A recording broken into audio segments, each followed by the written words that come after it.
Hello, and welcome back to the Open Resourcery. I'm your host for the day, Devi, and welcome to Devi's Divination Corner.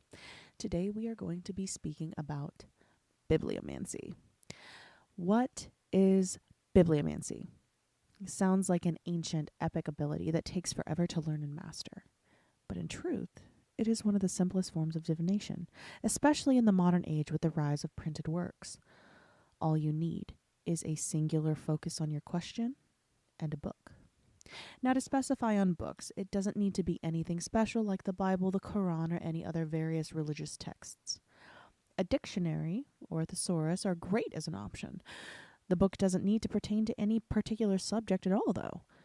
Paperback books are preferable, in my opinion, but if there is a particular hardcover book you'd prefer, there is a workaround for that as well. So, how is it done? If you're a person who isn't exactly energetically sensitive, the way to do this would be to hold your book between your two palms, opening of the book face up towards you. If it is a hardcover, you're going to need a table so that you have the pages between your hands and the cover resting on the table. Here is where that singular focus needs to come into play. You don't need to say it out loud if you're uncomfortable with it. All the asking can be done internally, and especially if you're in public, asking in the mind is preferable. Close your eyes and ask your question. I would recommend asking a few times so that it is crowding out anything else that tries to filter through in your mind. Open the book with your thumbs while your eyes are still closed. Take your dominant hand's pointer finger and place it on one of the pages quickly, and do not move that finger. Once the finger is placed, open your eyes and read the word that your finger landed on. It may actually be a whole sentence. That has happened several times to me. Now, if it's coming up muddy and the answer isn't giving you what you needed, then go back to the question. Is it the question? Is it muddy question? Let's reformulate it. Maybe something else popped in your mind while you were asking. So let's take a few seconds to breathe and get back to the question and try and keep that singular focus on it. But muddy questions offer muddy answers. So if the question isn't exact, make sure you're reformulating it. Now, for my intuitives and those that are more energetically sensitive, this is where you use your hands. You've likely already experimented with this, much like I did as a teenager, running my hands over the bookshelves at half-price books looking for that feeling of current. It's a tingling sensation, a sudden feeling of warmth, or abnormal burst of cold, dependent on how your body interprets energy.